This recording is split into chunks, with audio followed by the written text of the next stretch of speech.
নমস্কার বন্ধুরা, সোনারূপার হেসেলে সবাইকে স্বাগত। কচু পাতা দিয়ে চিংড়ি মাছ তো অনেকেই খেয়েছেন।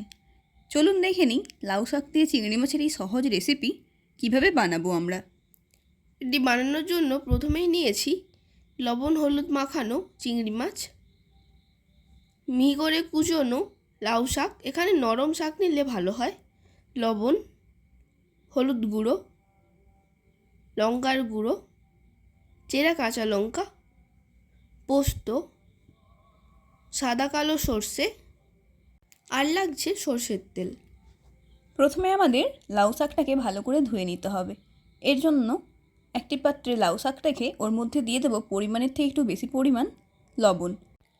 এবার লবণ দিয়ে লাউ শাকটিকে ভালো করে আমরা মেখে নেব যতক্ষণ না পর্যন্ত লাউ শাক থেকে সবুজ রস বেরিয়ে আসছে। সবুজ রস বের হয়ে আসলে রসটা আমরা ভালো করে নিংড়ে নেব।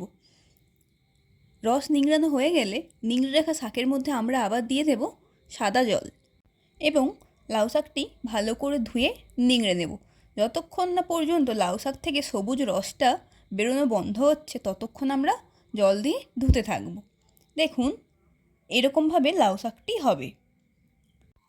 এবার 1 চামচ পোস্ত, 1 চামচ সাদা সর্ষে, হাফ চামচ কালো সর্ষে, কাঁচা লঙ্কা এবং সামান্য জল দিয়ে একটি পেস্ট বানিয়ে নেব। এবার একটি টিফিন বক্সের মধ্যে দিয়ে দেব ধুয়ে রাখা লাউ শাক, হাফ চামচ পরিমাণ হলুদ গুঁড়ো, হাফ চামচ পরিমাণ লঙ্কার গুঁড়ো, বানানো পেস্ট আর একটু বেশি পরিমাণ সরষের তেল।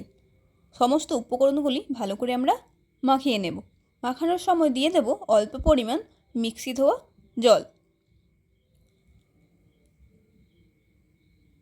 উপকরণগুলি মাখানো হয়ে গেলে ওর মধ্যে দিয়ে দেব লবণ হলুদ মাখিয়ে রাখা চিংড়ি মাছ।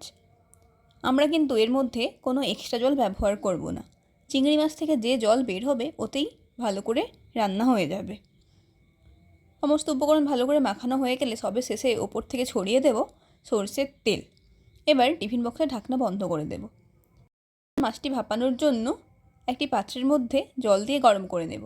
এবার স্ট্যান্ডের ওপর টিফিন বক্সটি বসিয়ে ঢাকনা দিয়ে দেব। 25 থেকে 30 মিনিট ভাপানো হয়ে গেলেই আমাদের রেডি লাউ পাতা চিংড়ি। গরম ভাতের সাথে পরিবেশন করুন চিংড়ি মাছের এই নতুন রেসিপিটি। ভিডিওটি ভালো লাগলে অবশ্যই লাইক, কমেন্ট আর সাবস্ক্রাইব করতে ভুলবেন না।